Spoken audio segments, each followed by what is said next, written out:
দিলীপ ঘোষ আছে দিলীপ ঘোষেই। মতবিরোধী যতই থাকুক তা ভুলে সবাইকে কাছে টেনে নেন তিনি। বুধবারও তার অন্যথা হয়নি। দুর্গাপুরের অর্জুনপুর এলাকায় প্রাতঃভ্রমণে বেরিয়েছিলেন রাজ্য বিজেপির প্রাক্তন সভাপতি দিলীপ ঘোষ।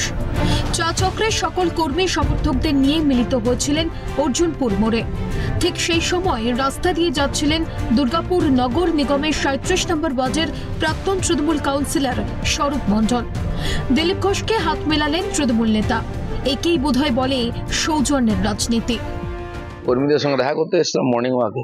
সেই সময় আমাদের এখানকার যিনি টিএমসির কাউন্সিলর তিনি এটা দিয়ে যাচ্ছিলেন। আমাদের কর্মীরা আছেন যারা তাদের বন্ধু পাড়ার লোক, তারা ডাকলো, আমার সঙ্গে একটু নমস্কার হলো, ভালো লাগলো।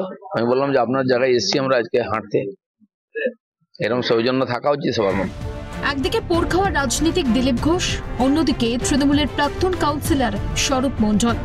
দুই নেতার এই সৌজন্য বিনিময় নিয়েও চর্চা থামেনি রাজনৈতিক মহলে। কিন্তু তাতে আমল দিতে নারাজ দিলীপ ঘোষ।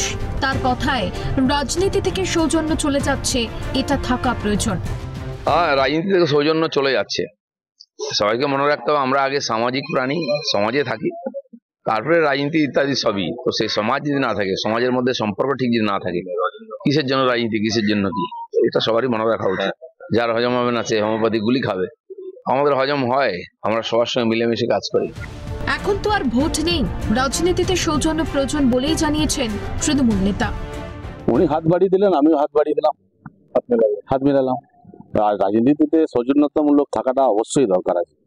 ওনার রাজনীতি, উনি অন্য দল করেন, আমি অন্য দল করি, দল আলাদা করতেই পারি।